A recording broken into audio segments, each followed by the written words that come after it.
नमस्कार मित्रांनो, नुकतीच 10वीची एक्झाम आता संपली आहे आणि 10वीनंतर पुढे काय हा महत्त्वाचा प्रश्न प्रत्येक पालकांना इथे पडत असेल.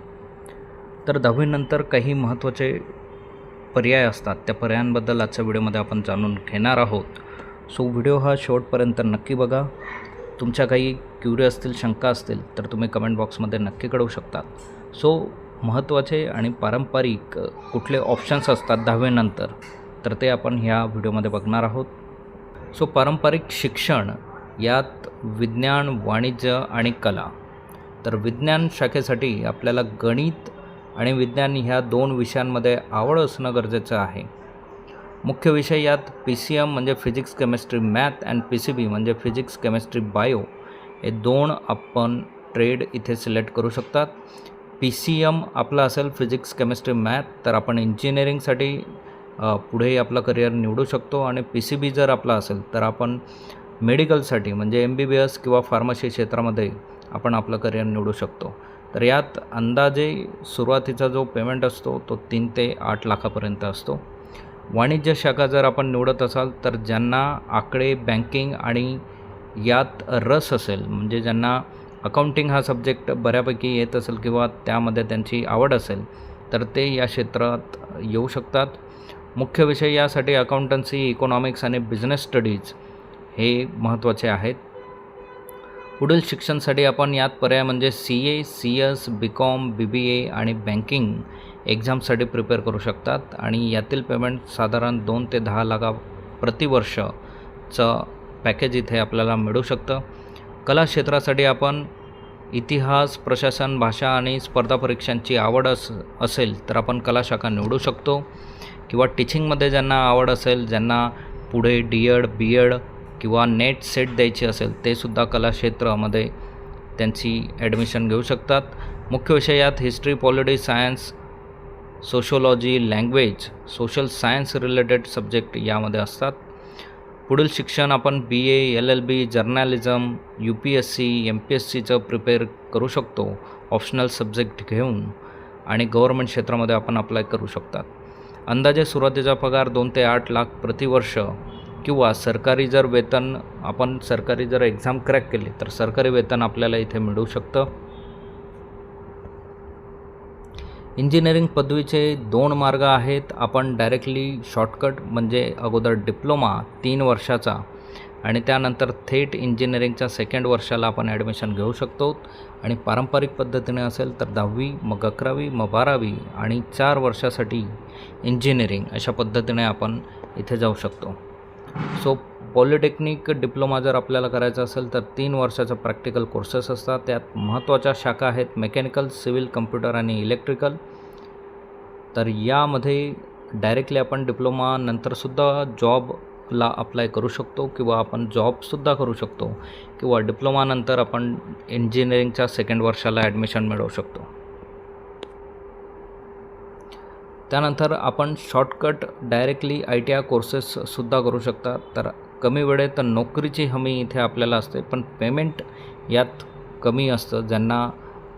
ज्यांची घरची परिस्थिती व्यवस्थित नाही किंवा ज्यांना जॉबची आवश्यकता आहे तर ते ITI करून डायरेक्टली या क्षेत्रामध्ये सुद्धा येऊ शकतात. तर इंजिनिअरिंग ट्रेड्स इथे असतात, electrician, fitter, welder, motor mechanics. आणि रेल्वेमध्ये खूप मोठी संधी ITI धारक कॅन्डिडेट्सला असते. नॉन इंजिनिअरिंग ट्रेडमध्ये कोपा म्हणजे computer operator, stenography, dress making आणि ऑफिस जॉब्स किंवा डेटा एंट्रीसारखे बॅक ऑफिसचे जॉब्स यातनं त्यांना अवेलेबल होऊ शकतात. वैद्यकीय क्षेत्रात डॉक्टरांचे हात आपण बनवू शकतो, म्हणजे पॅरामेडिकल कोर्सेस करूनसुद्धा आपण या क्षेत्रामध्ये एंट्री करू शकतो. यात DMLT 2 वर्षाचा हा कोर्स आहे, ज्याच्याने लॅबोरेटरी आपण ओपन करू शकतो. EMT आहे, आपत्कालीन वैद्यकीय तंत्रज्ञान. त्यानंतर रेडिओ टेक्निशियन आहे, 2 वर्षाचा आहे. एक्सरे किंवा CT स्कॅन किंवा MRIचे मशीन ऑपरेट आपण करू शकतो या कोर्सेसने. OTT आहे, 2 वर्षाचा. सर्जनता, मदत आणि उपकरणे व्यवस्थापन आपण या माध्यमातून करू शकतो. आधुनिक कृषी आणि मातीशी नातं, तंत्रज्ञानाची जोड आपण या 10वीनंतर जर कृषी क्षेत्राला निवडत असाल तर इथे चांगले ऑप्शन्स आपल्याला आहेत. डिप्लोमा इन ॲग्रिकल्चर 2 वर्षाचा आपण कोर्स हा करू शकतो किंवा डिप्लोमा इन हॉर्टिकल्चर आपण करू शकतो. मॉडर्न टेकमध्ये आपण प्रिसिजन फार्मिंग आणि ड्रोन टेक्नॉलॉजी हे कोर्सेससुद्धा आपण या प्रोसेसमध्ये घेऊ शकतात. यात सरकारी नोकरी म्हणजे कृषी सहाय्यक, तालुका कृषी अधिकारी MPSC थ्रू किंवा पुढील शिक्षण BSc ॲग्रिकल्चर आपण केलं तर MPSCचे चांगले कृषी संलग्न जे पोस्ट असतात, क्लास 1 गॅझेटेड पोस्ट असतात, तर त्यासाठी सुद्धा आपण ॲप्लिकेबल या प्रोसेसमध्ये होऊ शकतो. आधुनिक आणि सर्जनशील क्षेत्रामध्ये ॲनिमेशन आहे, डिझाईन आहे, या क्षेत्रात आता बरेचसे बदल झालेले आहेत. आपण प्रॉम्प्ट इंजिनिअरिंग आपली जर असेल तर AIच्या माध्यमातून या क्षेत्रामध्ये सुद्धा आपण चांगल्या पद्धतीने करिअर घडवू शकतो. विविध VFX हे बऱ्याच मूवीमध्ये लागत असतात आणि ते ॲनिमेशन आपल्याला जर जमत असेल तर आपण फॉरेनच्या मूवीमध्ये सुद्धा ॲज अ ॲनिमेटर म्हणून आपण या प्रोसेसमध्ये काम करू शकतो. देशसेवा म्हणजे डिफेन्स आणि सरकारी नोकरीमध्ये आपण 10वीनंतरसुद्धा ट्राय करू शकतो. तर NDAसाठी जर आपण प्रिपेअर करत असाल तर यासाठी वय 17.5 ते 19.5 वर्ष असणं गरजेचं आहे. 11वी-12वी सायन्स आवश्यक आहे. त्यानंतर UPSC NDAची लेखी परीक्षा कंडक्ट करतं. त्यानंतर SSB मुलाखत असते आणि त्यानंतर आपण डायरेक्टली गॅझेटेड ऑफिसर म्हणून आपलं सिलेक्शन या प्रोसेसमध्ये होतो. किंवा आपण 10वीनंतर पोलीस शिपाई लेखी प्लस शारीरिक चाचणीची परीक्षा देऊ शकतात. 18 ते 25 वर्ष त्यांचं एज लिमिट असतं. भारतीय सेना म्हणजे आर्मी GD आपण जॉईन करू शकतात किंवा ग्रुप D पोस्टमन किंवा RRB म्हणजे रेल्वेमध्ये ग्रुप D म्हणून सुद्धा आपण 10वीनंतर प्रयत्न करू शकतात. नोकरी मागणारे नाही तर नोकरी देणारे, ज्यांना नोकरीमध्ये इंटरेस्ट नसेल पण त्यांना व्यवसाय या क्षेत्रामध्ये जर करायचं असेल तर सेवा क्षेत्रामध्ये आपण इलेक्ट्रिकल आणि प्लंबिंग किंवा फोटोग्राफी आणि इव्हेंट मॅनेजमेंटचे कोर्सेस करून आपण आपला स्वतःचा बिझनेस टाकू शकतो. टेक्नॉलॉजी आणि डिजिटलमध्ये mobile and computer repairing shop, freelancing, यात आपण यूट्यूब चॅनल किंवा कंटेंट रायटिंग किंवा व्हिडिओ एडिटिंग हे जर कौशल्य आपण आत्मसात केले तर आपण स्वतःचं चॅनल ओपन करून तोही आज एक करिअरचा ऑप्शन झालेला आहे. ते करिअर आपण निवडू शकतो.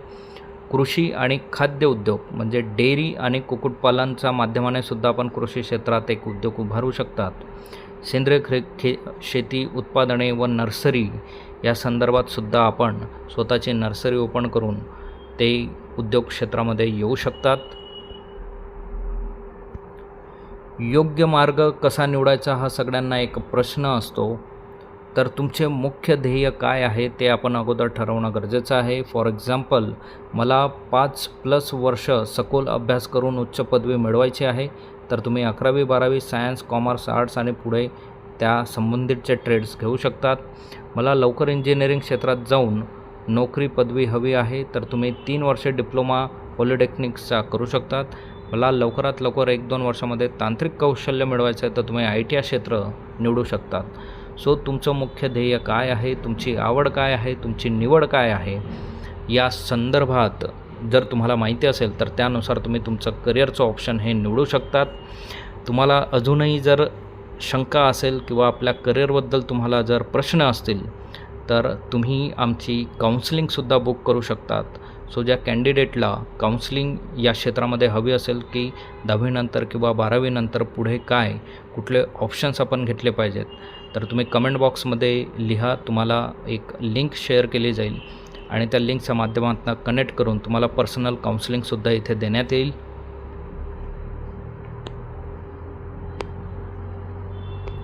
प्रवेशासाठी आवश्यक कागदपत्रे कुठली आहेत तर शैक्षणिक कागदपत्रे आपल्याला 10वी मार्कशीट, मूळ आणि झेरॉक्स, त्यानंतर स्कूल लिव्हिंग सर्टिफिकेट लागणार आहे. गॅप सर्टिफिकेट आपल्याला लागेल जर आपल्या शिक्षणात खंड असेल तर.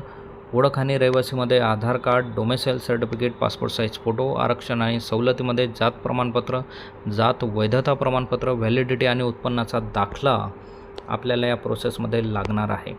सरकार मदत आणि मार्गदर्शन महाकरियर या पोर्टलच्या माध्यमातून आपल्याला करणार आहे. सो गव्हर्नमेंटने महाकरियर पोर्टल नावाचं एक वेबसाईट ओपन केली, त्यावर जाऊन महत्त्वाचे डिटेल्स आपण पाहू शकतात. सो अंतिम निर्णय कसा घ्यावा योग्य करिअरबद्दलचा, तर पहिले तुमची आवड, तुम्हाला कोणते काम करायला आवडते हा प्रश्न तुम्ही स्वतःला विचारा आणि त्याचा आन्सर लिहा. त्यानंतर तुमची क्षमता आणि तुमचे ताकदवान विषय कोणते आहेत या प्रश्नाचं उत्तर तुम्ही लिहा. भविष्यातील संधी, जगात कोणत्या कौशल्यांची गरज आहे याचा रिसर्च तुम्ही करा. आर्थिक नियोजन, कोर्सचा खर्च आणि परतावा ROI काय आहे, या 4 प्रश्नांचे उत्तर जर तुम्ही फायनल केलेत तर तुम्हाला कुठल्या करिअर निवडायचं याचं उत्तर नक्कीच भेटेल. यात काही शंका असेल तर तुम्ही आम्हाला कनेक्ट होऊ शकतात. आमची व्हॉट्सअप अँड टेलिग्राम चॅनलची लिंक या व्हिडिओच्या डिस्क्रिप्शनमध्ये दिलेली आहे. अधिक माहितीसाठी तुम्ही आम्हाला कनेक्ट करू शकता. सो असेच नवनवीन आणि अपडेटेड व्हिडिओ बघण्यासाठी आमच्या चॅनलला सबस्क्राईब करा, व्हिडिओला लाईक करा, योग्य त्या विद्यार्थ्यांपर्यंत ही माहिती पोहोचवा. थँक्यू, धन्यवाद, जय हिंद.